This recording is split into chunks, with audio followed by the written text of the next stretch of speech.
다중적분의 변수 변환에 대해서 같이 배우도록 하겠습니다. 우리는 앞에서 이중적분을 극좌표계로 바꾸는 방법을 배운 적이 있었고요. 마찬가지로 삼중적분을 원기둥좌표계나 또는 삼중적분을 구면좌표계로 바꾸는 방법을 배워봤었는데요. 이제 좀 더 일반화된 좌표계 변환은 어떻게 하는 것인지를 알아보려고 합니다.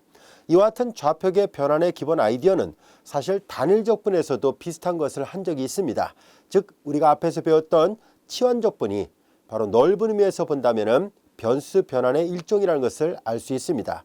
자, 예를 들어서 하나 살펴보도록 할까요? 자, 우리가 만약에 인테그랄 a부터 b까지의 함수 f 그리고 여기가 x 그리고 dx 이와 같이 되어 있다고 보겠습니다. 이때 만약에 이 함수가 매우 복잡한 형태를 띠고 있다고 가정해 볼까요? 자, 그랬을 때 우리는 이것을 다음같이 치환을 이용해서 문제를 풀 수 있었죠. 즉 예를 들어서 x는 equal gy라 놓아 보겠습니다. 그러면 이 dx를 계산하기 위해서 앞에서 배웠던 미분이라는 개념을 이용하면 dx, dy, dy로 바꿀 수 있다는 것을 알 수 있습니다. x를 y에 대해서 미분하고 그리고 dy를 붙인다는 얘기죠. 자, x를 y에 대해서 미분하면 g'y 그리고 dy입니다. 따라서 이 식을 치환적분을 이용해서 계산할 때 우리는 다음같이 바꿀 수 있죠. x equal gy 그리고 g'y 그리고 dy와 같이 됩니다. 자, 이때 요 기호표기를 dx, dy로 바꿔서 표시해 볼까요? 그러면 이거 다시 한번 써보면 인테그랄 f gy 그리고 g'y dy 대신에 dx, dy, dy로 표시를 해보도록 하겠습니다. 그럼 여기가 dx, dy, dy와 같이 되죠. 자, 그리고 x가 a일 때 대하는 y 값이 c, x가 b일 때 대하는 y 값이 d였다고 가정한다면 이런 식으로 치환에 의해서 바꿔서 계산할 수 있습니다. 자, 이와 같은 것은 여기 보다시피 x에 대한 적분이 오른쪽에 y에 관한 적분으로 바뀌어 있다는 것을 알 수 있고요. 그런 와중에서 이런 항을 앞에다 곱했구나라는 것을 알게 됐습니다.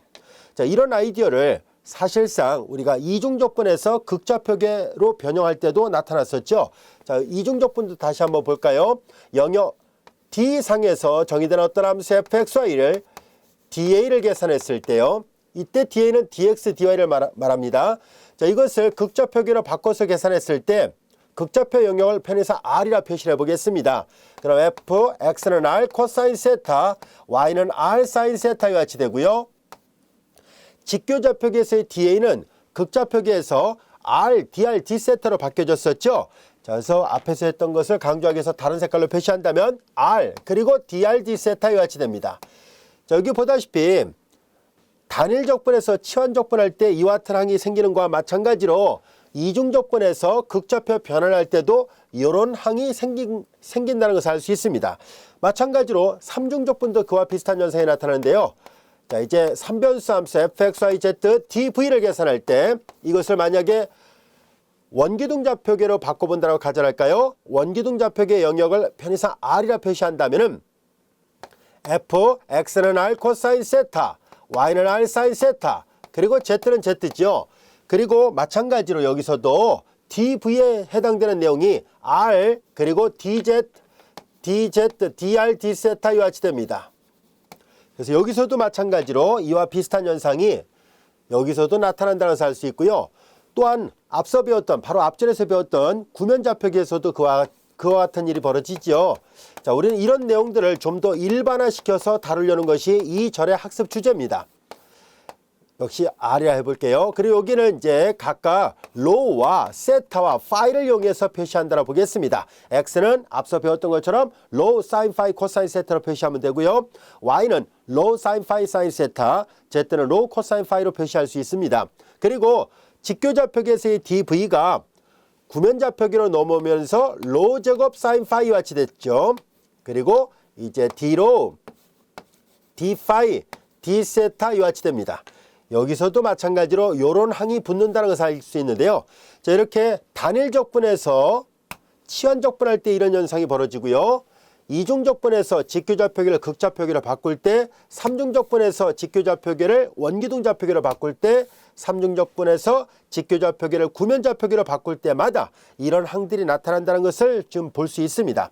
이것을 좀 더 일반화시켜서 우리는 이 절에서 이런 값들이 다 야코비안 값들이다라는 것을 배우려고 합니다. 즉 야코비라는 독일의 수학자가 일반화된 이론을 찾아냈는데요. 그것을 지금 우리가 이 절에서 학습을 하려고 합니다. 자, 그래서 야코비안 변환이라는 개념인데요.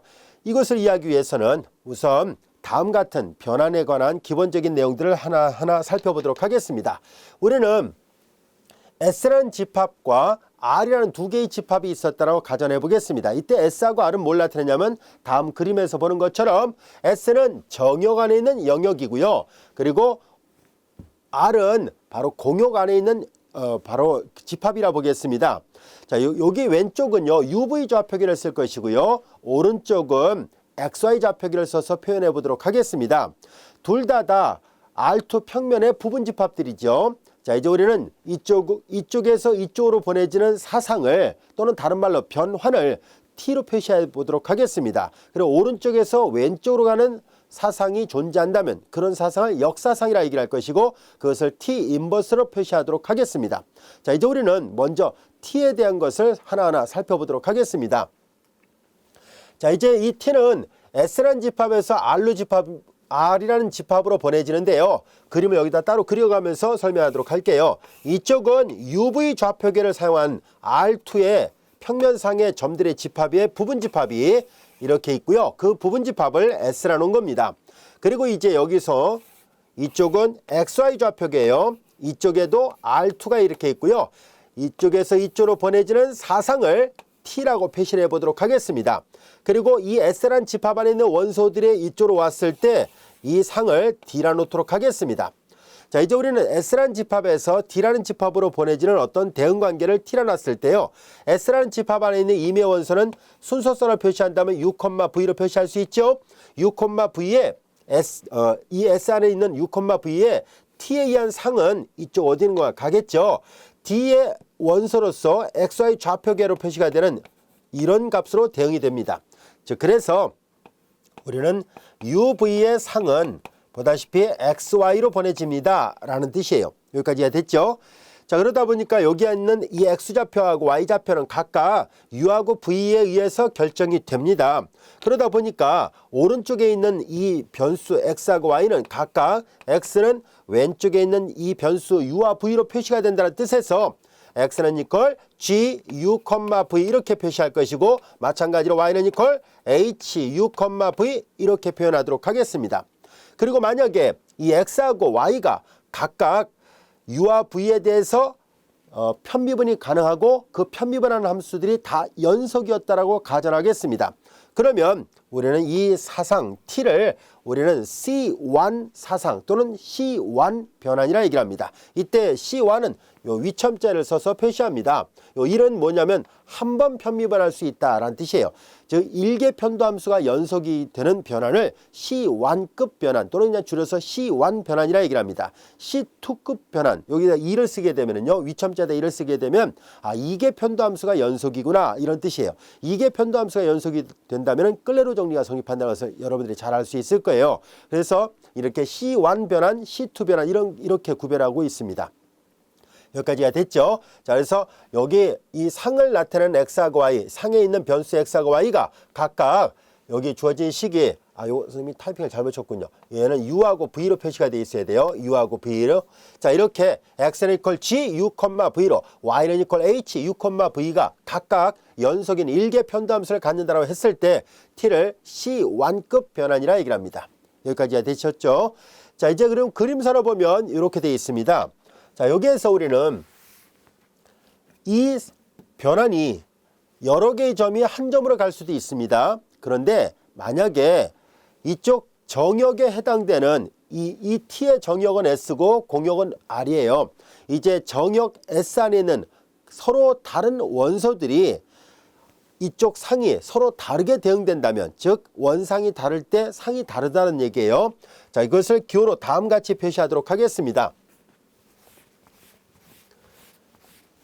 우리는 뒤에 가서 요런 여기 초록색으로 네모 표시했던 얘네들이 다 야코비안 변환과 관련 지어진다는 것을 설명하도록 하겠습니다.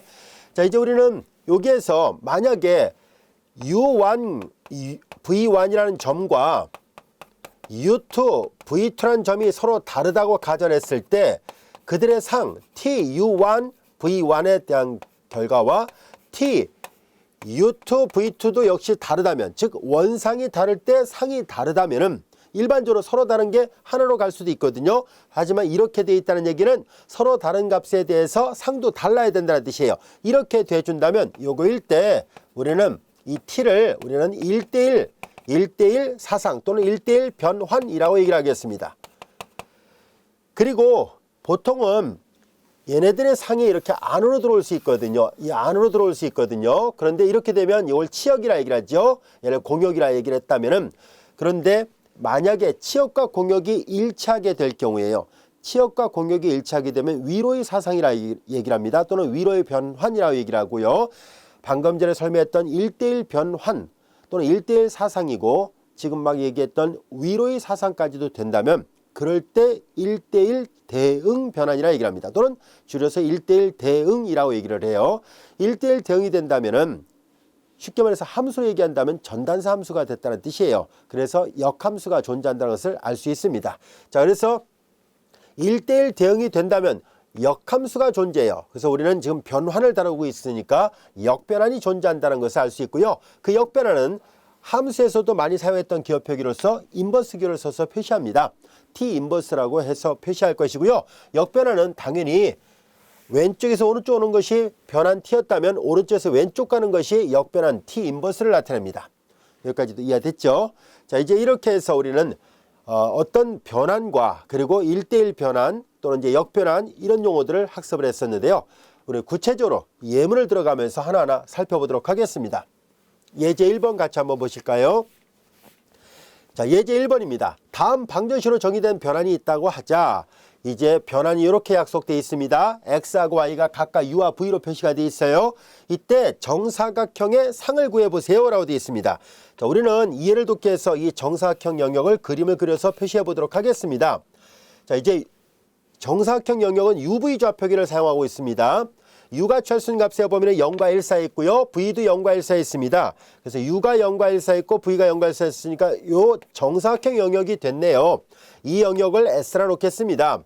자, 이제 우린 여기에서 이 정사각형 영역의 오른쪽으로 옮겨올 때 다음 같은 변환이 정의가 되어 있네요. x는 이퀄 u제곱 마이너스 v의 제곱, y는 이퀄 2uv 같이 되어 있습니다.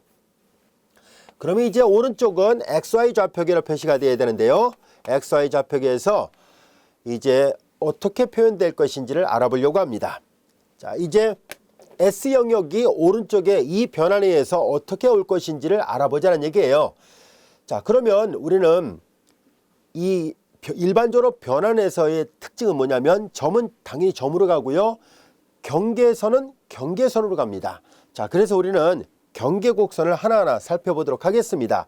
우선 이쪽에 노란색으로 색칠한 이 경계곡선을 편의상 C1이라 놓아보겠습니다.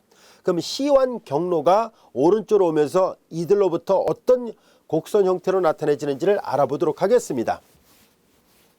C1은 특징이 V가 제로라는 특징을 갖고 있죠. 그리고 U는 0과 1 사이로 움직입니다. 자, 이제 C1 경로상에서 우리는 U는 0과 1 사이로 움직입니다. 그리고 V가 0이라는 것을 알 수 있죠. 자, 그렇다면 요 대응관계에다 그대로 대입하도록 하겠습니다. X는 이퀄 V가 제로니까 U의 제곱이 될 것이고, 그 다음에 Y는 이퀄 2UV에서 V가 제로니까 Y가 제로예요. 따라서 X는 이퀄 U의 제곱이고 U가 0과 1 사이로 움직이니까 X도 0과 1 사이로 움직여야 된다는 것을 알 수 있습니다. 즉 이 안에 있는 모든 점들은 오른쪽으로 오면서 X는 이퀄 U의 제곱 여기다 대입하니까 0과 1 사이에 있어요. 똑같이 0과 1 이렇게 가겠네요. 여기가 0이고 여기가 1입니다. Y는 제로가 된다 했으니까 이 직선은 이 직선으로 대응된다는 것을 알게 됐어요. 여기까지가 됐죠. 그리고 이 직선이 0에서부터 1 방향으로 움직이면 얘도 U가 0일 때 X가 0이고 U가 1일 때 X가 1이니까 얘도 이 방향으로 움직입니다. 방향까지도 고려를 해보겠습니다. 여기까지도 이해됐죠. 자, 그 다음에 이제 이어서 우리는 이 경계선을 어디로 가는지를 알아보려고 합니다. 그래서 이제 보라색으로 표시했던 이쪽의 경계선을 우리가 C2라 놔보겠습니다. 그러면 이번에는 C2 경계선이 갖고 있는 특징을 살펴볼까요? C2 경계선은 보다시피 U가 1로 되어 있다는 것을 알 수 있습니다. U는 1로 돼 있군요. 그리고 V가 0과 1 사이를 움직입니다. V는 0에서부터 1 사이를 움직이고요. 그래서 이 대응관계에다 똑같이 또 대입을 하겠습니다. U는 1이고요. 1 마이너스 V가 움직이죠. 이렇게 됐습니다. 그 다음에 이제 두 번째 여기다 대입을 합니다. Y는 이퀄 U가 1이고 V는 그냥 그대로 V라 쓰겠습니다. 그래서 U가 1이었으니까 2V와 같이 표시가 됐네요. 2V입니다. 자, 여기에서 우리는 이 V는 2분의 Y이기 때문에 여기다 다시 대입해서 정돈하면은 X는 이퀄 1 마이너스 V 대신에 2분의 Y. 2분의 Y의 전체 제곱이니까 4분의 Y의 제곱으로 표현 가능하다는 것을 알게 됐습니다. 이것은 여러분들이 잘 알다시피 포물선입니다. 이 곡선은 포물선 관계를 이루고 있다는 것을 알 수 있고요. 자, 이제 V가 0에서부터 1까지 움직입니다. 그래서 V가 0에서부터 1까지 움직이는데요. 자, V가 0일 때를 볼까요? V가 0이면 Y도 0이에요. Y가 0이면 X가 1이죠. 자, 여기 있네요. 자, 이제 1,0 여기 있습니다. 자, 그리고 V가 1이면 Y가 2가 돼요. Y가 2면 2는 4. 4분의 4니까 1 빼니까 0. X가 0이 되니까 X가 0이에요. 근데 X는 0인데 V가 1이면은 Y는 2가 돼요. 1, 2, 이 정도 있다라 봅시다. 0,2. 아, 요 점에서 요 점으로 가는구나 라는 것을 알 수 있습니다. V가 0부터 1까지 움직일 때 점의 좌표는 1,0에서 0,2로 변형한다는 것을 알게 됐고요. 그리고 움직일 때 이 포물선이거든요. 포물선을 따라 움직인다는 것을 알 수 있습니다. 따라서 이 보라색의 이 방향을 고려해서 같이 한번 본다면 이렇게 0에서 1까지 가면 이 포물선의 일부분 이렇게 그려집니다. 자, 이와 같이 그려지는군요. 이 포물선이 바로 식으로 나타나면 이렇게 표시가 됩니다. 자, 그 다음에 이제 이어서 이번에는 다음 같은 파란색 경로를 생각해 보도록 하죠. 파란색 경로를 생각합니다. 이 경로를 C3라 놔보겠습니다. 그럼 C3 경로를 생각해 볼까요? C3 경로는 자, C3가 갖고 있는 특징은 V가 1이라는 것을 알 수 있습니다. V가 1이고요. 대신 U가 움직이죠. U는 여러분들이 보면 알 수 있듯이 C3는 지금 여기서 여기로 움직이는데요. U가 1일 때 여기고요. U가 0일 때 여기 와 있습니다. 그런데 우리는 일단 U의 범위를 그냥 그대로 이렇게 써서 표시를 해보도록 할게요. U가 0과 1 사이를 움직인다라고 했을 때 자, 이제 그냥 이렇게 한번 표시하겠습니다. 실제로 방향은 이렇게 반대로 움직입니다. 자, 이제 우리는 C3가 U는 0과 1 사이를 움직이고 V는 1로 되어 있습니다. 자, 이제 이것을 여기다 그대로 대입을 합니다. 그럼 X는 이퀄 V가 1이죠. V가 1이 되니까 U의 제곱 마이너스 1이 될 것이고 V가 1이 되니까 Y는 이퀄 2U예요. Y는 이퀄 2U. 여기서 이거 그대로 대입을 하려고 하는데요. U는 이퀄 2분의 Y니까 여기다 대입하면 X는 이퀄 2분의 Y의 제곱이니까 4분의 Y의 제곱 마이너스 1이 됩니다. 얘도 역시 포물선 관계라는 것을 알 수 있죠. 자, 그래서 하나하나 또 따져보도록 할까요? 자, 이제 주어진 식에다 대입을 합니다. U가 1일 때를 먼저 대입을 하겠습니다. U가 1일 때예요. U가 1이면 1 빼기 1이니까 X가 0이에요. 아시겠죠? U가 1이면 X가 0. U가 1이면 Y가 2, 0,2. 여기서 출발한다는 것을 알게 됐습니다. 자, 이제 U가 1이고 V가 1일 때는 여기 있는 점인데요. 이 점이 여기랑 대응된다는 것을 알 수 있어요. 자, 그 다음에 마찬가지로 요 점의 좌표도 볼까요? 0,1이죠. U가 0이고 V가 1일 때입니다. U가 0이고 V가 1. U가 0이면 Y가 0이고요. 그 다음에 여기도 0이 되죠. U가 0이면. 그러면 X는 마이너스 1이고 Y가 0이 돼요. X가 마이너스 1이고 Y가 0이니까 여기쯤에 있습니다. 이 점은 이 점에 대응된다는 것을 알 수 있어요. 자, 그래서 이 파란색 경로가 여기서 이쪽으로 여기는 요 점으로 대응됩니다. 이렇게 움직일 때 자연스럽게 얘는 이 포물선 관계를 여기 있죠. 요 포물선 관계를 똑같이 따라가니까 얘가 이런 식으로 그래프가 그려집니다. 라는 것을 알 수 있습니다. 자, 같은 색깔로 이렇게 이동되고 있어요. 그리고 잘 보세요. 화살표의 방향을 보세요. 이렇게 갈 때 이렇게 진행하고 있다는 것을 알 수 있습니다. 그 다음에 이제 또 마찬가지로 이번에는 C4를 계산해 볼까요? 자, 이제 여기가 C4예요. 자, 이제 C4는 0,1은 여기 있습니다. 1로 갔어요. 이번에는 원점은 어디로 가는지 볼까요? 00을 대입해 보도록 하겠습니다. UV가 모두 00이면 00, 00을 대입하면 X도 0, Y도 0이에요. 그래서 00은 이쪽에 원점으로 대응된다는 것을 알게 됐습니다.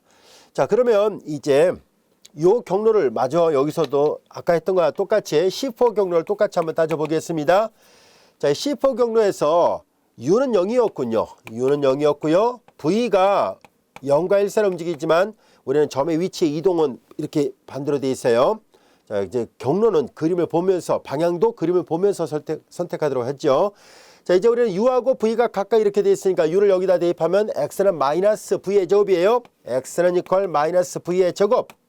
그 다음에 U가 0이었으니까 Y는 0이라는 것을 알게 됐습니다. 자, 이와 같이 되는군요. 그리고 이제 여기다 하나하나 다 대입을 합니다. 여기에서 보면 V가 1이잖아요. U가 0이고 V가 1일 때. 자, 이제 V가 1을 대입하면 X가 마이너스 1이에요. 여기 있습니다. 요 점은 이 점으로 왔어요. 자, 그리고 이제 V가 쭉 해서 0까지 움직인다고 봤을 때 V가 0이면 X가 0으로 가니까 여기 있죠. 여기 있어요. 그래서 얘네들은 이렇게 내려오면 얘가 이렇게 가는구나 라는 것을 알게 됐습니다. 그래서 얘가 반시계 방향으로 한 바퀴 돌 때 이 오른쪽 도형도 이렇게 반시계 방향으로 한 바퀴 돌아서 출발점으로 되돌아왔습니다. 여기까지가 됐죠. 자, 이제 이렇게 해서 이 정사각형의 상을 구해보시라는 얘기인데요. 이 내부 안에 있는 점들은 당연히 내부 안에 있는 점으로 사상됩니다. 그래서 이 안에 있는 점들은 자연스럽게 요 도형 안쪽으로 사상되고요. 이 도형을 편의상 D라 놓아보겠습니다. 그럼 S는 오른쪽에 D 영역으로 사상이 됩니다. 이 정사각형의 상을 구하라는 문제였어요. 여기까지가 됐죠. 자, 이제 우리는 이렇게 지금 하나하나 확인해 본 결과를 교재 그림을 통해서 살펴보면 다음과 같습니다. 자, 여기 보다시피 여기 보면 화살표 하나, 두 개, 세 개, 네 개 이렇게 돼 있어요. 반시계 방향으로 돌죠. 이 화살표에 하나, 둘, 셋, 네 개 있는 것처럼 여기도 잘 보세요. 책을 잘 보면은 여기가 화살표 하나, 화살표 둘, 화살표 셋, 화살표 넷 돼 있어요. 지금 우리가 색분필로 표시한 그 방향하고 정확하게 일치한다는 것을 알 수 있습니다. 여기까지도 이해되셨죠? 자, 그래서 우리는 예제 1번 요 정사각형 영역은 오른쪽에 이와 같이 사상되고 있다라는 것을 알게 됐습니다. 여기까지도 이해됐죠? 자, 이제 그럼 우리는 이제 이런 내용들을 토대로 해서 우리는 야코비안이라는 값의 개념을 우리가 정의를 하려고 합니다. 그러기 위해서는 우리는 이제 다음과 같이 우리는 왼쪽의 영역을 S라 놨을 때 S의 영역을 잘게 쪼개서 좌표축에 평행한 직사각형 영역으로 잘게 쪼갰다고 가정했을 때요. 그 영역의 상을 계산하는 방법을 알아보도록 하겠습니다. 즉 우리는 여기 UV 좌표계가 이렇게 있고요. 얘처럼 물론 반듯한 직사각형일 수도 있습니다만 또 임의의 어떤 영역일 수도 있어요. 예를 들어서 이런 영역처럼 임의 영역이 주어져 있을 때 좌표축에 평행하게 이렇게 잘게 쪼개보자는 뜻이에요. 이렇게. 이해되겠죠? 그럼 여기 작은 영역이 하나 있겠죠? 이 작은 영역이 하나 있을 텐데요. 이 작은 영역의 간격을 델타 X, 이쪽에 요 작은 간격을 델타 Y 이렇게 표시하겠다는 뜻이에요. 그 요 작은 영역에 여긴 델타 U, UV 좌표니까 여긴 델타 U, 델타 V라 표시를 해야겠군요. 델타 U, 델타 V로 표시를 했을 때 요 작은 영역은 델타 U 곱하기 델타 V로 표시가 가능합니다. 우리는 이제 이 작은 영역에 대응되는 상을 표시해 보려고 합니다. 자, 그래서 다음 같은 그림을 하나 살펴보려고 해요. 자, 이제 이 그림은 바로 그렇게 잘게 쪼갠 일부분의 그림을 그려놓은 거예요. 자, 이렇게 좌표축에 평행하게 잘게 쪼갰다고 가정하겠습니다. 자, 이제 그러면은 이 그림에서 보는 것처럼 왼쪽 아래 부분에 이 점의 좌표를 수선의 발레를 했을 때 여기가 U0, 이쪽으로 수선의 발레를 했을 때 여기가 V0라 보겠습니다. 그럼 여기도 수선의 발레이고요. 여기도 수선의 발레 내려보도록 할까요? 자, 이와 같이 돼 있을 때 요 점의 좌표가 U0, V0예요. 요 간격을 델타 U라는 것이고요. 요 간격은 V축상의 약간의 증가량이니까 델타 V라 표시한 것뿐입니다. 자, 이제 우리는 여기에서 이렇게 이 좌표축에 평행한 직선을 그어보도록 할 텐데요. 이 좌표축에 평행한 직선을 그어보면은 이렇게 좌표축에 평행한 직선을 그었을 때 이 직선은요, 여러분들이 보면 알 수 있듯이 V좌표가 V0로 고정되어 있다는 것을 알 수 있습니다. 이 초록색 분필로 표시했던 요 영역 안에 있는 모든 점들의 제일 성분은 U가 되는데요. U는 왔다 갔다 움직입니다. 요 범위 안에서 왔다 갔다 움직이는데 두 번째 성분이 되는 V는 V0로 고정되어 있습니다. 따라서 여기는 V가 V0로 고정되어 있는 점들의 집합입니다 라는 뜻이에요. 그 다음에 이제 이번에는 이쪽에 파란색을 생각해 볼까요? 이쪽에 파란색은 이 안에 있는 모든 점들은 UV 좌표계에서 U가 U0로 고정되어 있습니다. 물론 V는 왔다 갔다 움직입니다. 그래서 이 파란색 직선은 U가 U0로 고정되어 있습니다 라는 것을 알 수 있습니다. 여기까지도 이해됐죠? 자, 이제 우리는 이 영역을 T에서 오른쪽으로 보내려고 합니다. 이렇게 T에서 오른쪽으로 보낸 것이 요 밑에 있는 그림입니다. 요 그림이에요. 우리 교재에도 나와 있는 그림이에요. 자, 이것을 교수님이 다시 그리면서 하나하나 설명하도록 할게요.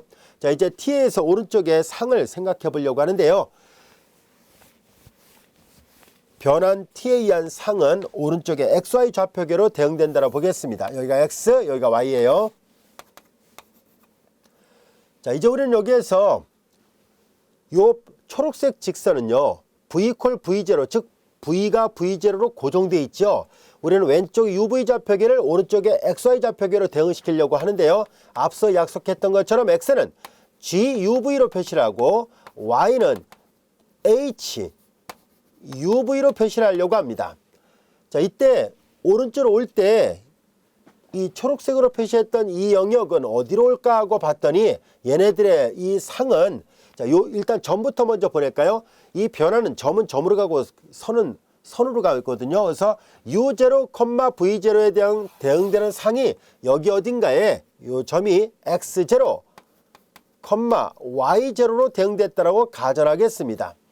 그리고 왼쪽에 V가 V0로 되는 이 수평선이 오른쪽으로 오면서 이렇게 곡선으로 대응됐다라고 가정하겠습니다.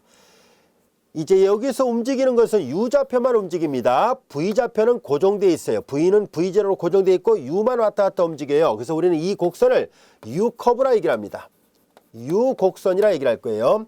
그 다음에 마찬가지로 이제 여기는 이 파란색 직선은 V는 왔다 갔다 움직이는데 U가 U0로 딱 고정되어 있거든요. 그래서 저 파란색 직선에 대응되는 이 대응되는 상을 계산해 본 결과 이렇게 곡선으로 왔다라고 가정해 보겠습니다. 이때 여기에서 보면 이 파란색 직선은 U가 고정되어 있습니다. V만 움직이죠. 그래서 얘는 바로 V만 움직여서 만들어진 곡선이라는 뜻에서 V커브라 얘기를 하겠습니다. 자, 그리고 이제 나머지 이런 또 다른 V커브와 또 다른 U커브를 생각해서 그들을 하나하나 다 대응시킨 것이 요 파란색 직선은 요렇게 파란색 직선의 평행 하얀색 직선 이렇게 대응됐다고 보고요. 그 다음에 여기 보라색 직선에 대응되는 것은 이렇게 대응됐다고 보겠습니다. 자, 그러면 여기가 S고요. 이 영역을 편의상 D라 놔 보겠습니다. 여기까지 해야 됐나요? 자, 이제 우리는 S 영역이 오른쪽으로 오면서 이렇게 D 영역으로 바뀌었습니다. 이 그림이 우리 교재에 나와 있습니다. 여기 나와 있는 이 그림이에요. 여기까지 해야 됐죠? 자, 이제 우리는 여기에서 우리는 이 D라는 공간 곡면을 표현을 해 보려고 합니다. 우리는 곡면을 표시하려고 할 때 곡선은 독립변수가 하나인, 즉 매개변수가 하나인 형태로 표시가 된다면 곡면은 매개변수가 두 개가 필요합니다. 근데 우리는 여기에서 벡터 형태로 이 곡면을 표시를 해 본다면요. 자, 여기 요 파란색 곡선은 V가 움직입니다. V가 움직이고요. 그래서 마치 우리가 앞에서 배웠던 것처럼 벡터 형태로 표시를 해보려고 하는데요. 자, 이렇게 벡터를 표시할 때 이 벡터를 R 왼쪽에 U와 V에 의해서 표현되니까 RUV 벡터로 표시를 해본다고 가정해 보겠습니다. 이때 이 초록색으로 표시했던 U커브는 U가 움직이고요. V는 고정되어 있어요. V0로. 그래서 우리는 이 파란색, 이 초록색 곡선은요. 다음같이 쓸 수 있습니다. R, 여기는 V가 고정되어 있고 U가 움직인다는 뜻에서 U, R, U, V0 이렇게 표시할 수 있고요. 그 다음에 이 V커브는 V가 움직이잖아요.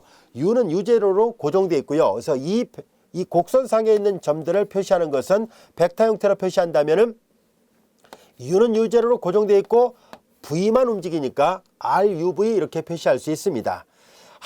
변수가 두 개인데 그 중에 하나가 고정되어 있으니까 얘네들은 뭐예요? 커브를 나타냅니다. 곡선을 나타내요. 매개 변수가 하나밖에 없는 꼴이라서 우리는 앞에서 배웠던 저 12자인가요? 거기서 배웠던 공간 곡선을 표시하는 벡터 형태로 표시하는 방법과 잘 부합된다는 것을 알 수 있습니다. 여기까지도 이해됐죠? 자, 이제 우리는 이렇게 해서 우리는 오른쪽에 이 D라는 영역을 각각 U커브하고 V커브를 경계로 하는 그런 영역이었다는 것을 알게 됐습니다. 여기까지도 이해됐죠? 자, 이제 우리의 관심은 얘네들을 이 영역의 넓이를 계산해 보고자 합니다. 이 D라는 영역의 넓이를 계산해 볼 생각이에요. 이 D의 넓이를 어떻게 구할 수 있을까는 얘기입니다. 이제 영역 D의 넓이를 델타, 에어리어 약자를 써서 델타 A라고 표시를 해보도록 하겠습니다. 여기 S의 영역은 가로 곱하기 세로가 되니까 델타 U 곱하기 델타 V가 돼요. 하지만 이제 D의 영역의 넓이를 델타 A라 한다면 얘는 어떻게 표현할 수 있을까 하는 얘기입니다. 얘를 표현하기 위해서 우리는 일단 다음 같은 벡터를 하나 생각해 보도록 하겠습니다. 위치 벡터를 생각해 보려고 하는데요. 자, 요 벡터가 여러분들이 보면 알 수 있듯이 시점은 원점이고 종점은 x0, y0로 표시가 되어 있어요. 그래서 얘네들은 요 점에 대응되는 벡터이기 때문에 여기를 편의상 u0, v0 이렇게 표시해 볼까요? 자, 이렇게 편의상 대응을 시켜서 표시해 보도록 하겠습니다. 그리고 여기 초록색으로 표시한 거의 끝점에 해당되는 것을 우리가 이렇게 그냥 하얀색으로 하겠습니다. 이렇게 벡터를 표시하게 되면은, 자, 여기는 보다시피 RU, V0가 요 곡선상에 있는 임의의 어떤 벡터 이렇게 표시가 되어 있죠. 자, 이렇게 표시가 되어 있습니다. 그러면 우리는 여기서 다음 같은 것을 생각해 보도록 하죠. 우리는 보라색으로 이걸 연결해 볼까요? 이 보라색 벡터를 하나 찾아보려고 해요. 이 보라색 벡터는 여러분들이 잘 알다시피 이 왼쪽에 있는 하얀색 벡터에다가 보라색 벡터를 더하면 이 벡터가 나오겠죠. 이해됐나요? 그러니까 보라색 벡터는 이 벡터에서 이 벡터를 빼면 됩니다. 즉 이 초록색 벡터에서 요 벡터를 표시할 때 요 벡터를 편의상 A 벡터로 놔봅시다. 그럼 이 보라색 벡터 A 벡터는 그림을 보면 알 수 있듯이 요 초록색으로 표시했던 R, U, V0 라는 요 벡터에서 마이너스 R, U0, V0 벡터를 빼면 됩니다. R, U0, V0 벡터를 빼면 되겠네요. 여기까지 이해됐죠? 자, 이렇게 표현할 수 있었구나 하는 것을 알 수 있고요. 또한 마찬가지로 우리는 요 파란색 곡선의 이 끝부분에 해당되는 것을 이렇게 표시를 해보도록 하겠습니다. 이렇게 표현해 보도록 할게요. 이거 좀 더 자세하게 설명해야 되겠군요. 왜냐하면 얘는 그냥 이 초록색 곡선상에 있는 임의점을 표현하는 것이니까 좀 더 자세하게 다시 설명하도록 하겠습니다. 왜냐하면 얘는 초록색 곡선을 표시한 식이고 하얀색 곡선 다시 표시합니다. 하얀색 벡터죠. 여기 하얀색 벡터는 여기서 여기까지 올 때 잘 보세요. 우리는 지금 이 초록색은 U커브라 얘기를 했었죠. V가 고정되어 있습니다. 그 요점의 위치 잘 볼까요? 여기 요 하얀색이 여기까지 왔으니까 요 끝점은 요점하고 관련이 있습니다. 요점의 좌표를 표시할 때 여러분들 보면 알 수 있듯이 얘네들은 V좌표가 고정되어 있습니다. 그런데 요점의 좌표는 U는 왔다 갔다 움직이죠. 여기에 있는 점의 좌표가 임의의 U점이었었다라고 가정한다면 임의의 U점이었었다라고 여기 U0, V0잖아요. 그 여기는 뭐예요? U0 플러스 요만큼의 간격이 델타 U죠. 이렇게. 그 다음에 두 번째 성분이 V가 V0로 고정되어 있습니다. 자, 이렇게 구체적으로 이걸 써야 되겠군요. 아까 선생님이 이걸 그냥 썼는데 이거는 그냥 초록색 곡선상에 있는 모든 점을 지칭하니까 요 끝점이라는 말을 할 수가 없어요. 그래서 다시 쓰겠습니다. 그래서 우리는 여기서 일로 가는 벡터는 RU0, V0고 여기서 일로 가는 벡터를 찾아야 되는데요. 요 벡터가 바로 요 점에 대응되는 벡터에 해당되는 거니까 RU0 플러스 델타 U, V0 자, 이렇게 되어 있습니다. 자, 그래서 앞서 얘기했던 것처럼 왼쪽에 있는 하얀색 벡터에다 보라색 벡터를 더하면 이 하얀색 벡터 나와야 되니까 이 보라색 벡터 A 벡터는 이 하얀색 벡터에서 이 하얀색 벡터를 빼야 돼요. 즉 요거에서 다시 써보겠습니다. R U0 플러스 델타 U, V0라는 요 벡터에서 R U0, V0를 빼야 돼요. 이것이 A 벡터의 모양입니다. 같은 방법으로 우리는 여기서 이쪽으로 가는 벡터가 파란색 벡터였었죠. 자, 이때 요건 뭘 나타내는가 하고 봤더니 요 점하고 관련이 있네요. 파란색과 보라색이 만나는 점이 요 점이거든요. 요 점의 위치를 표시해야 되는데요. 잘 보면 제일 성분이 얘가 U가 U0로 고정되어 있고요.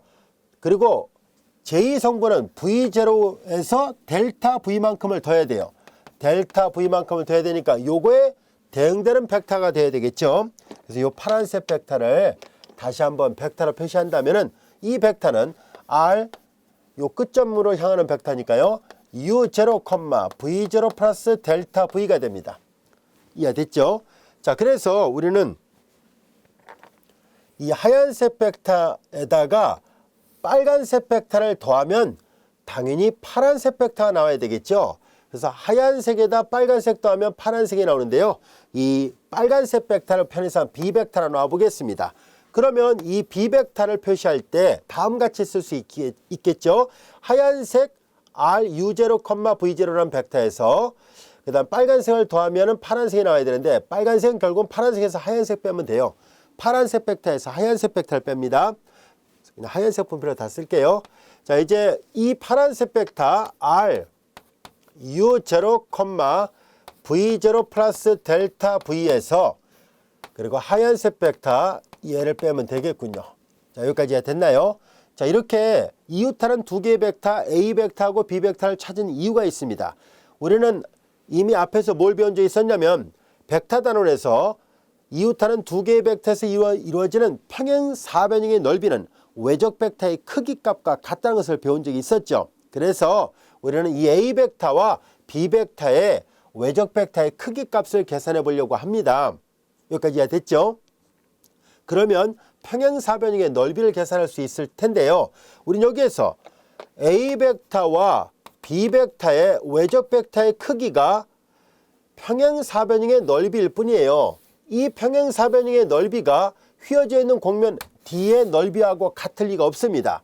근데 얘는 만약에 잘게 쪼개면 쪼갤수록 근사적으로 비슷할 뿐이지 같지는 않습니다. 하지만 우리는 매우 근접되게 만들 수 있을 거라는 것을 알 수 있습니다. 자, 그래서 우리는 델타 A, 즉 이 영역의 넓이 델타 A는 근사적으로 A와 B의 외적 벡터의 크기로 계산할 수 있습니다.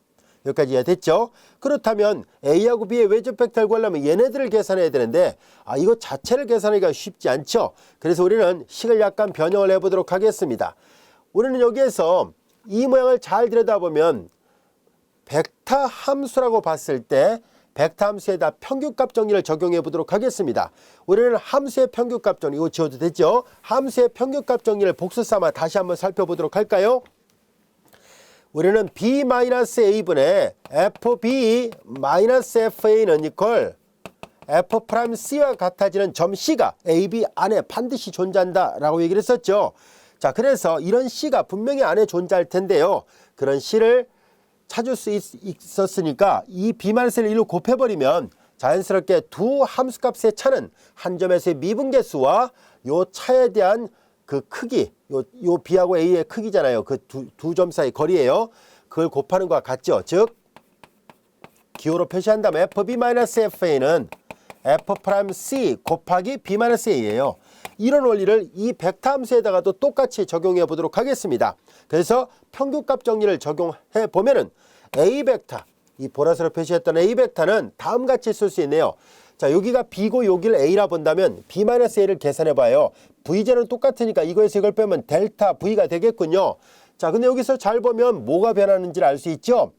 V좌표는 고정되어 있고 U좌표만 움직이잖아요. 그래서 얘는 U에 대한 변화율이니까 이게 다변수 함수잖아요. 편도함수라는 기호를 써서 표시를 해야 됩니다. 일변수 함수는 그냥 프라임에다가 거리를 계산하면 곱하면 되지만 얘는 보다시피 변하는 값이 U좌표가 변하고 있다는 것을 알 수 있습니다. 그래서 얘는 RU랑 관련이 있다는, U는 첨자를 쓴 것은 편도함수를 구한다는 뜻이에요. 앞에서 했던 것처럼 U0, V0에서의 U0, V0라는 점에서의 편미분계수와 근사적으로 비슷할 거라는 것을 알 수 있습니다.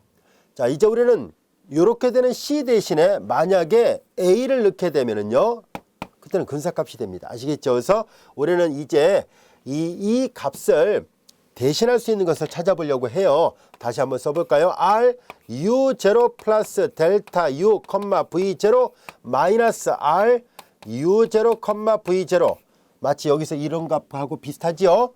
자, 그럼 이제 얘는 근사적으로 이제 U0, V0에서의 편미분계수 RU U0, V0예요. 여기까지 됐죠? 그리고 이제 요 간격을 잘 보세요. 아까 얘기한 것처럼 두 번째 성분은 변함이 없고 첫 번째 성분이 얼만큼 변화가 있냐면 델타 U만큼 변화가 있다는 것을 알게 됐습니다. 그래서 여기가 델타 U만큼 변화가 있어서 그걸 강조하기 위해서 델타 U. 자, 이제 요 기호 표기가 뭔지 알겠죠? 편도함수하고 델타 U를 곱한 건 마치 얘랑 비슷한 개념입니다. 이해됐죠? 자, 그래서 A 벡터가 이렇게 표현되겠구나 하는 것을 알 수 있고요. 마찬가지로 B 벡터도 그와 같이 표시가 되죠. 이제 B 벡터도 R U0, V0 플러스 델타 V 마이너스 R 그리고 U0, V0 얘도 근사적으로 이제 얘는 잘 보세요. 아까와는 다르게 이번에는 제1 성분은 고정되어 있고 제2 성분이 움직이잖아요. 제2 성분이 움직이기 때문에 얘네들은 뭐랑 관련이 있냐면 V라는 변수에 대한 편도함수를 계산하는 거랑 관련이 있습니다. 자, 그래서 우린 얘도 근사적으로 이 뒷부분을 RV 그리고 U0, V0 근사적으로 이렇게 되겠고요. 그리고 얘네들도 여기서 말하는 B-A 역할하는 걸 찾아야 되는데요. 제1 성분은 변함이 없고 제2 성분이 움직이죠. 제2 성분의 변화량이 델타 V입니다. 역시 그걸 강조하기 위해서 델타 V를 다른 색깔로 표시하도록 하겠습니다. 여기까지도 이해됐죠? 자, 이제 우리는 A하고 B가 이와 같이 표시가 되어 있습니다. 그래서 여기 써 있는 것처럼 델타 A는 A와 B의 외적 벡터의 크기와 비슷하다라고 얘기를 했었죠. 그래서 요거이므로 이 A하고 B의 외적 벡터를 계산을 먼저 해볼까요? 외적 벡터를 계산한다는 것은 다음과 같이 구하는 것과 같다는 것을 알 수 있습니다. 자, 이제 외적 벡터를 계산한 것은 얘하고 얘의 외적 벡터를 계산해야 돼요. 자, RU 그냥 간단하게 RU로만 표시하겠습니다. 그리고 델타 U 요 벡터와 크로스 그 다음에 RV라고만 간단하게 쓰도록 하죠. RV 그리고 델타 V예요. 여기까지 됐죠? 자, 그런데 자, 여기는 델타 U하고 델타 V는 스칼라 값입니다. 간격이니까 스칼라 값이에요. 자, 그래서 벡터와 벡터의 중간에 있는 스칼라는 바깥으로 내보낼 수 있죠. 그래서 바깥으로 내보내면 뒤로 보냅시다. RU 크로스 RV에 그리고 델타 U, 델타 V 이와 같이 됩니다. 여기까지 됐죠? 자, 이와 같이 되는군요. 그러면 이제 요 중간에 서 있는 것처럼 이 델타 E의 근사값을 생각해 보도록 할까요? 그래서 근사적으로 델타 E는 뭘 나타내냐면 요 영역의 넓이에요. 요 영역의 넓이, 휘어져 있는 곡면 D의 넓이를 델타 A로 놨거든요. D의 넓이를 델타 A로 놓으면 델타 A는 A와 B의 외적 벡터, 방금 전에 계산했던 외적 벡터의 크기와 근사적으로 비슷하다라고 얘기를 했었으니까 자, 이제 그렇다면 근사적으로 외적 벡터의 크기를 이용해서 계산할 수 있었는데요. 외적 벡터의 크기가 방금 전에 계산해 본 결과 이거였었죠. 여기에 크기를 취하면 됩니다. 그래서 델타 U 여기 옆에다 쓸까요? 그래서 계산해 보니까 RU 크로스 RV의 외적 벡터의 크기 그리고 델타 U와 델타 V는 그 자체로 거리 개념이기 때문에 양수예요. 그러니까 굳이 뭐 절대값 붙일 필요 없죠. 요거는 절대값이 아니라 그 크기를 나타내는 거니까 벡터의 크기라는 개념이에요. 외적 벡터를 구한 다음에 그 크기를 계산하세요 라는 뜻입니다. 자, 이제 우리는 이쪽 영역, 정역이 S이고 공역이 D로 되어 있을 때 바로 D의 넓이를 구하는 방법을 찾았습니다. 바로 이런 외적 벡터의 크기 그리고 곱하기 델타 U 곱하기 델타 V였다는 것을 알게 됐습니다. 이쪽 정역의 넓이, S의 넓이는 델타 U, 델타 V였었는데 오른쪽의 넓이는 왼쪽 S 영역의 넓이 앞에다가 외적 벡터의 크기를 곱하면 된다라는 것을 하나 배웠어요. 여기까지도 이해됐죠? 자, 이제 그렇다면은 이제 요 RU와 RV의 외적 벡터의 크기가 어떤 의미인지를 좀 더 명확하게 살펴보도록 하겠습니다. 자, 우리는 이제 요걸 계산하기 위해서요.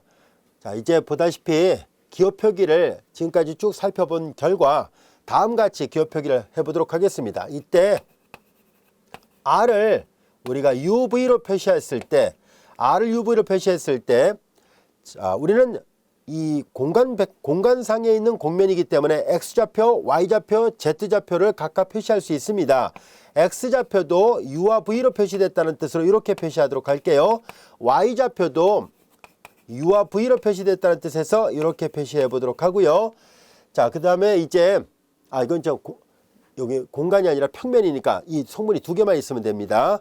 이제 공간으로 확대하게 되면 Z를 하나 더 쓰면 되는데 처음에 잡을 때 그냥 UV 좌표기에서 XY 좌표기로 보내는 것이니까 그냥 평면에서 평면 가니까 성분이 두 개만 있으면 됩니다. 이렇게 XY 두 개만 있으면 돼요. 이제 RUV가 이거이므로 여기에서 R을 U에 대해서 편입을 한다는 말의 의미는 우리가 잘 알다시피 이제 벡터 함수를 편입을 하는 방법은 이미 앞에서 배웠습니다. X를 U에 대해서 편입을 한 것이 첫 번째 성분이고요. 마찬가지로 Y를 U에 대해서 편입을 한 것이 두 번째 성분입니다. 같은 방법으로 R을 V에 대해서 편입을 한다는 것은 이제 이 각각의 성분함수들을 V에 대해서 편입을 한 것을 말합니다. 여기까지도 이해됐죠? 자, 이제 이와 같이 RU와 RV가 이와 같이 되어 있으니까 외적 벡터를 계산한다는 말의 의미를 좀 더 명확하게 하기 위해서 여기다 다시 한번 써보도록 하겠습니다. 이제 RU와 RV의 외적 벡터는 RU와 요 기호 표기를 바꾸려고 하는 게 목적이에요. 다른 기호로 살짝 바꿔서 표시하겠다는 뜻인데요. 자, 이제 외적 벡터의 정의로부터 I와 J와 K고요. 원래 외적 벡터는 공간상에 있는 벡터일 때 사용하는데요. 여기는 지금 K 성분이 없잖아요. 그럼 K 앞에 개수가 0이었다라 보고 문제를 풀면 됩니다. 우리는 여기에서 RU의 성분을 먼저 쓰면 라운드 X, 라운드 U, 그 다음에 여기는 라운드 X, 라운드 Y, 라운드 U죠. 라운드 Y, 라운드 U, 여기는 0이었다라 보면 됩니다.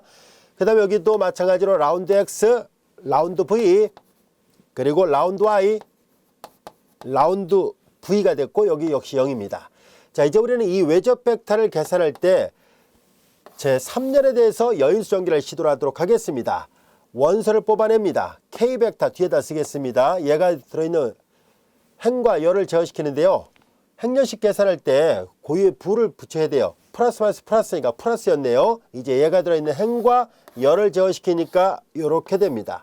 라운드 X, 라운드 U, 라운드 Y, 라운드 U, 라운드 X, 라운드 V, 라운드 Y, 라운드 V 이와 같이 됐습니다. 여기까지 이해됐죠?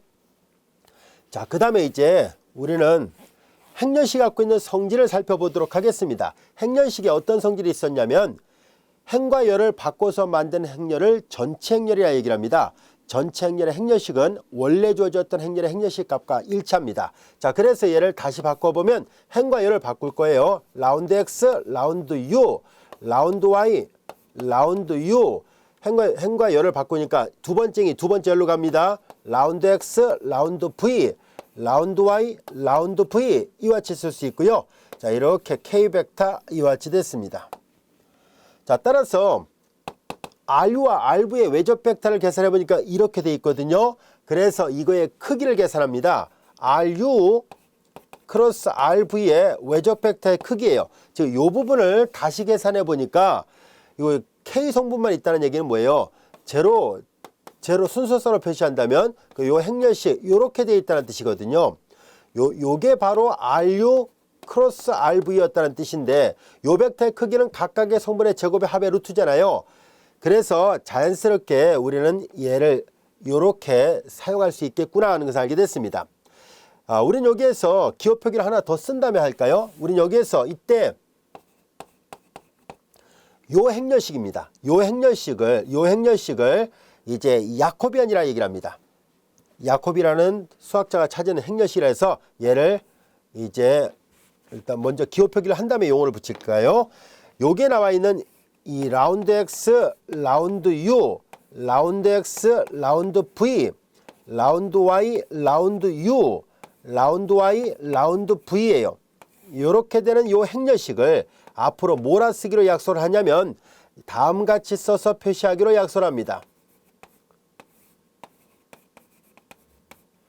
자, 라운드에 여기 변수가 2개씩 있어요. 자, 이제 요 기호 표기로 약속을 합니다. 이것으로 나타내고요. 얘를 이걸 이렇게 나타내겠다는 얘기입니다. 이것으로 나타내고 이것을 우리는 야코비안이라 얘기를 하겠습니다. 야코비안, 야코비 행렬식이라는 뜻의 줄임말이에요. 야코비안이라 정의를 합니다. 자, 이것을 보통 이제 이렇게도 표시하고 또는 이제 어떤 책에서는 야코비안의 이니셜을 따와서 그냥 J라고 간단하게 써서 표시하는 책도 있습니다. 자, 그래서 라운드 XY, 라운드 UV는 오른쪽처럼 이렇게 되는 행렬식을 계산한 것을 말합니다. 근데 이 야코비안을 이해하는 거는 어렵지 않습니다. 야코비안 기억하는 거 이렇게 하면 돼요. 자, 위에 있는 변수 x를 u에 대해서 편비별한 것이 일행일열. x를 이렇게 줄 따라가면 돼요. x를 v에 대해서 편비별한 것이 일행이열.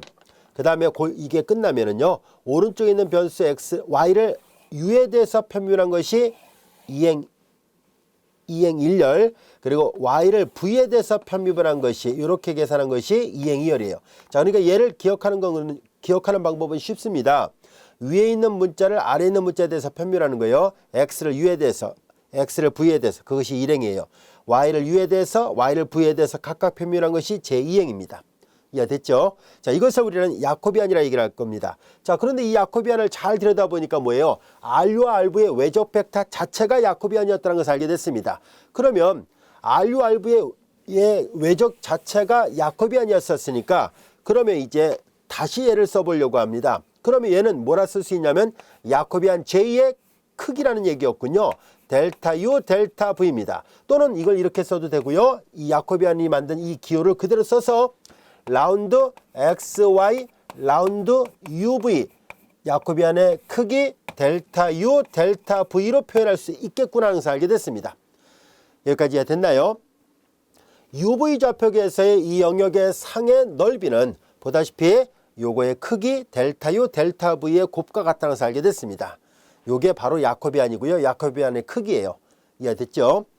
자, 이제 우리는 지금까지 배웠던 내용들이 충분히 이해가 됐다면은요, 이제 교재에서 다루고자 했던 그 그림을 한번 살펴보도록 하겠습니다. 지금까지 설명했던 것이 바로 요 그림이었어요. 이제 여기가 V는 고정되어 있으니까 요 직선이 U 커브고요. 얘는 U가 고정되어 있으니까 여기가 V 커브였어요. 그래서 V 쪽에는 첨자가 없고 여기 U 쪽이 첨자가 없어요. U 커브, V 커브입니다. 그리고 요 영역의 넓이를 쭉 계산해 보니까 방금 전까지 설명했던 것처럼 이런 기호 표기를 써서 나타낼 수 있다라는 것을 알게 됐었죠. 여기 각각 이렇게 표시가 됐습니다. 그래서 A 벡터, B 벡터의 외적 벡터의 크기를 이용해서 근사적으로 이 R의 영역의 넓이를 계산한 겁니다. 우린 D라 썼는데 여기 책에는 R로 되어 있네요. 자, 이제 그렇게 해서 계산해 본 결과 그 크기가 대략 이렇게 되고, 지금 그림사로 보면 많이 편차가 있지만 충분히 작게, 즉 이 델타 U, 델타 V를 충분히 잘게 쪼갠다면 아주 근접되게 이 넓이가 비슷하게 된다라고 말할 수 있습니다. 여기까지도 이해됐죠? 자, 그래서 지금까지 배웠던 것처럼 야코비안이라는 것을 우리가 도입을 하게 됐고요. 그리고 그 야코비안을 이용하면은 바로 이 오른쪽의 영역의 넓이를 이렇게 표현할 수 있습니다 라는 것을 알게 됐습니다. 여기까지도 이해됐나요? 자, 그러면 이제 지금까지 배웠던 이 원리를 이용해서 우리는 XY 좌표계에서 정의된 삼중적분을 어떻게 계산할 것인지를 알아보려고 합니다. 삼중적분의 일반화된 좌표계 변환이라는 개념을 도입하려고 합니다. 이거 지워도 되겠죠? 자, 우리는 삼중적분의 좌표계 변환을 약속하려고 하는데요. 이제 이중적분부터 먼저 합니다. 이중적분 하고 나서 이 절의 후반부에 보면은 삼중적분이 있습니다. 자, 이제 우리는 여기에서 이 영역을 지금 R로 놨었죠. R상에서 지금 여기는 XY 좌표계입니다. 정의된 함수 fxy에 대한 dx, dy를 계산합니다. 자, 이제 이것을 우리는 오른쪽에 이 그림상으로 정의되는 어떤 함수에 대한 적분을 계산하는데, 만약에 이 함수가 쉽게 적분된다면 굳이 변화를 할 필요가 없습니다. 그러나 쉽게 적분되지 않는다면 우리는 다음같이 이 영역으로 바꿔서 계산해 보려고 합니다. 그래서 우리는 저쪽 영역을 S영역이라 얘기를 했었으니까 저쪽 S영역상에서 적분을 시도하도록 하겠습니다. 그러면 우리는 X는 전부 다 UV로 바꿀 수 있겠죠. Y도 전부 다 UV로 바꿀 수 있습니다. 이런 대응되는 관계, 앞서 얘기한 것처럼 X하고 Y 사이에 XY가 UV하고 대응되는 관계가 있다고 얘기를 했었죠. X를 U와 V로 표시할 수 있었고 Y도 U와 V로 표시할 수 있었다고 가정한다면 이런 대응관계로부터 X 대신에 UV로 Y 대신에 UV로 바꿔놓겠다는 뜻입니다. 자, 그리고 이제 요 dx dy가 의미하는 바가 바로 da거든요. 오른쪽의 영역의 넓이에요. 이 오른쪽의 영역의 넓이는 당연히 어떻게 되겠어요? 바로 이 da가 이런 개념입니다라는 뜻이잖아요. 여기까지 됐나요? 그래서 물론 좀 더 자세하게 설명한다면 시그마를 2번 붙이고 리미트를 2번 붙여서 계산을 해야 되는데요. 그렇게 한번 유도를 해볼까요? 그렇게 한 다음에 나중에 한꺼번에 바꿔보도록 할게요. 자, 이 개념 자체는 여러분들이 너무나 잘 알다시피 우리는 시그마를 2번, 한 번은 I, 한 번은 J라 할까요? I가 1부터 M까지, J가 1부터 N까지. 자, 이렇게 되고요. 이게 잘게 쪼갰다는 뜻이에요. 그리고 리미트를 2번 붙이고요. 그래서 인테그랄 기호가 된 거잖아요.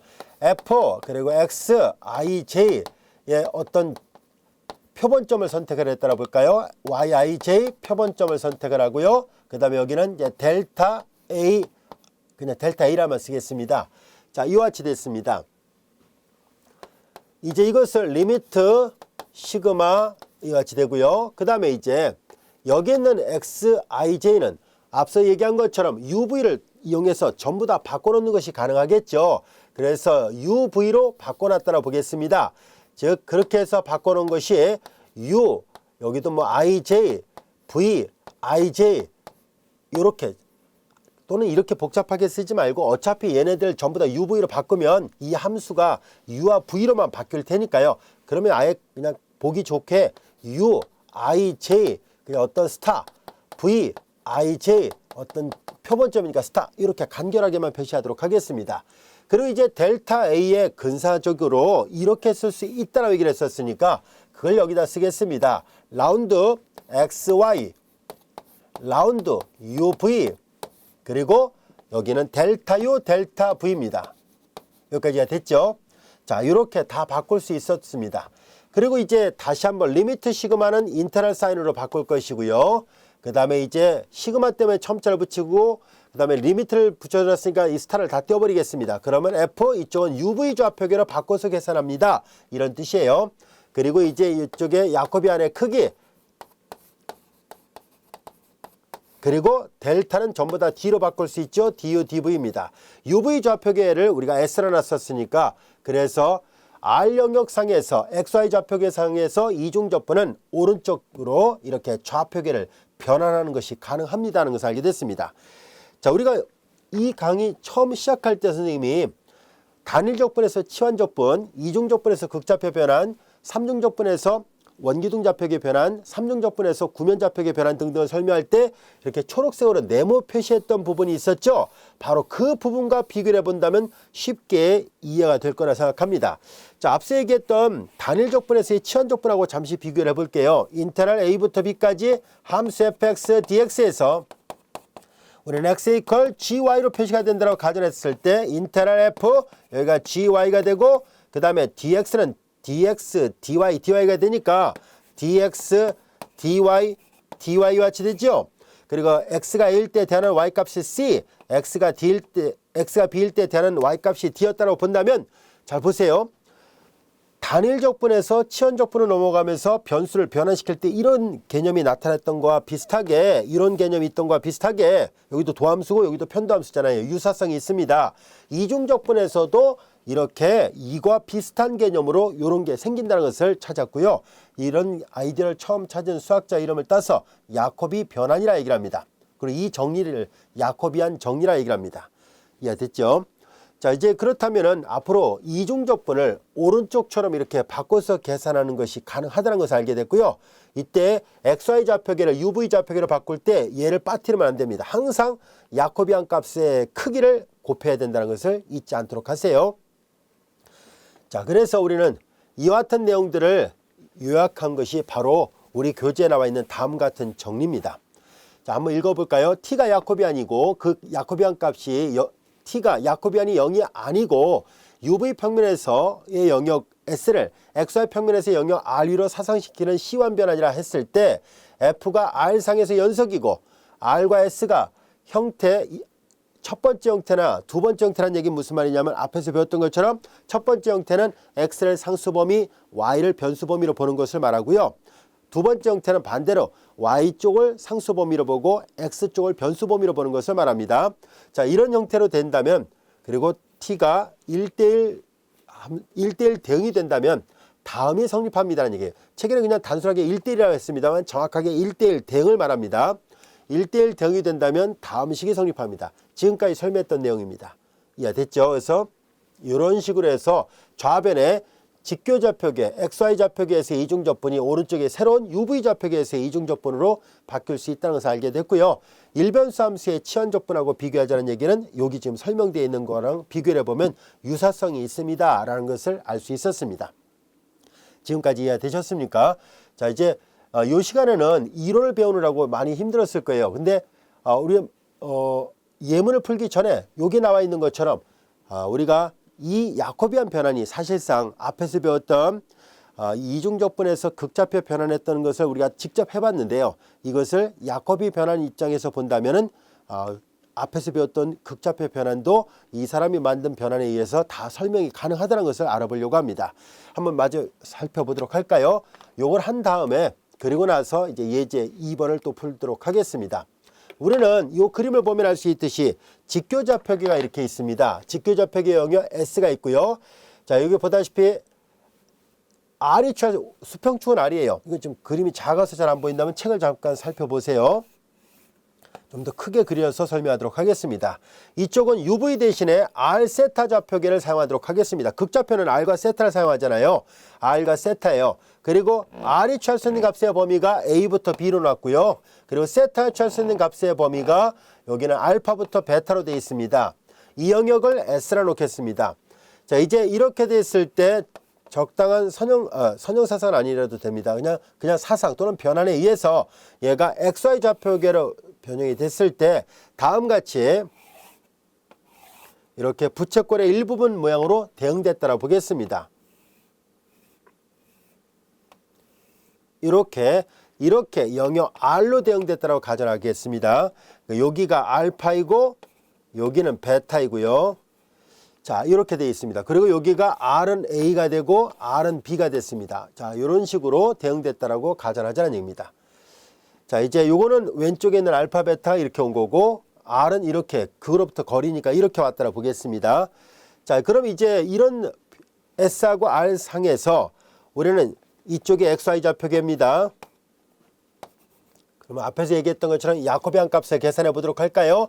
야코비안 값을 계산하면 라운드 XY를 라운드 R 세타로 계산해야 되는데요. 자, 우리는 X를 R에 대해서 편밀한 것이 제일 성분이죠. X를 세타에 대해서 편밀한 것이 1행 2열, Y를 R에 대해서 편밀한 것이 2행 1열, Y를 세타에 대해서 편밀한 것이 2행 2열입니다. 여기에서 잘 알다시피 X는 R 코사인 세타가 되고요. Y는 R 사인 세타가 됩니다. 극좌표계의 대응 관계는 우리가 잘 알고 있습니다. X를 R에 대해서 편밀하니까 코사인 세타가 되고요. X를 세타에 대해서 편밀하니까 마이너스 R 사인 세타, Y를 R에 대해서 편밀하니까 사인 세타, Y를 세타에 대해서 편밀하니까 R 코사인 세타 이와 같이 됐습니다. 여기까지도 이해가 됐죠? 자, 이제 이와 같은 모양이 됐네요. 이제 이 행렬식을 사라스 방법으로 계산합니다. 이렇게 곱하니까 R 코사인 세타의 제곱이고 이렇게 한 거 빼죠. 마이너스 플러스 R 사인 세타의 제곱입니다. R이 공통이라서 묶어내면은 사인 제곱 더하기 코사인 제곱 1이 되니까 R이 나옵니다. 자, 이제 그렇다면 이제 이쪽에 XY 좌표계 영역 안에서 요 dx dy를 계산했어요. 그럼 이것을 계산할 때 이렇게 바꾼다라고 얘기를 했었는데요. 우리는 uv 좌표계가 아니라 r세타 좌표계로 바꾸잖아요. 자, 그래서 방금 전에 배웠던 야코비 정리를 이제 극좌표계에다 적용해 보도록 하겠습니다. x는 r 코사인 세타, y는 r 사인 세타로 바꾸면 되고요. 그 다음에 이제 da가 바뀔 때 이렇게 야코비안 크기 그리고 du dv를 했던 것처럼 지금 uv가 아니라 r 세타 좌표계로 바꾸잖아요. 그래서 r하고 세타로 바꾸면 됩니다. 여기에다가 이제 xy를 r 세타로, 그리고 이거의 크기예요. 그리고 여기는 dr d 세타를 계산합니다. 우리의 관심은 바로 이 부분입니다. 우리는 앞서 설명할 때 이쪽이 r dr d 세타 부분에서 r을 선생님이 이렇게 초록색으로 네모를 표시한 적이 있었는데요. 그거랑 관련이 있다는 것을 살펴보도록 하겠습니다. r 세타 좌표계에서 영역을 s라고 썼으니까 여기가 s예요. 자, 이제 방금 전에 계산했던 것을 살펴볼까요? r 코사인 세타, r 사인 세타 되고, 이 부분이 방금 전까지 계산했던 것이 이거예요. 그 값이 r로 되어 있네요. 요게 크기인데요. r은 그로부터 거리 개념이니까 그 크기를 구해봤자 그대로 r이 되겠네요. 여기를 강조하기 위해서 다른 색깔 노란색으로 표시하겠습니다. 이 부분이 r이 됐고요. 그 다음에 drd 세타입니다. 이걸 잘 들여다보면 우린 지금까지 살펴봤던 직교좌표계의 da가 극좌표계에서는 r, drd 세타라는 것을 이미 앞에서도 살펴봤었거든요. 이중적 분단으로서 이거 공부를 했었는데, 지금 야코비 변환을 배우고 난 다음에 살펴본 결과 이 야코비 변환으로 얘가 구해진다는 것을 알게 됐습니다. 그러므로 결국은 이 야코비 변환이 단일적분에서 변환하는 것과 마찬가지로 다중적분에서의 변화를 나타낼 때 가장 일반화된 개념이었구나라는 것을 알게 됐습니다. 우리는 지금까지 배웠던 이 야코비 변화는요, 꼭 직교좌표계를 극좌표계로 바꾸는 것이 아니라 그냥 직교좌표계를 새로운 좌표계로 바꿀 때마다 언제든지 사용할 수 있다는 뜻이거든요. 자, 그래서 이와 같은 야코비 변환을 나타내는 이 야코비의 행렬식의 크기를 곱한다는 개념, 그것이 직교좌표계를 극좌표로 바꾸면 r이 된다는 것을 하나 배웠네요. 잘 기억해 두세요. 자, 그래서 지금까지 배웠던 이론들을 통합한 거라고 보면 됩니다. 그럼 마찬가지로 삼중적분에서 직교좌표계를 원기둥, 직교좌표계를 구면좌표계로 바꿀 때도 이와 똑같은 현상이 나타납니까? 하면 대답은 예스입니다. 그래서 우리 절의 후반부에 보면은 구면좌표계로 바꿀 때 결국 그 앞에서 배웠던 dv의 개념이 로 제곱 사인 파이 d로 d 세타 d 파이였잖아요. 바로 그때 로 제곱 사인 파이가 야코비안 값의 크기와 정확하게 일치한다는 것을 보일 수 있습니다. 그건 이제 우리가 이어지는 시간에서 또 학습을 하도록 하겠습니다. 강의가 길어서요. 일단 요 첫 번째 시간은요, 이 절의 이론, 원리를 배웠습니다. 지금까지 배웠던 것들을 이용해서 이어지는 시간에서는 예문을 하나하나 풀어보도록 하겠습니다.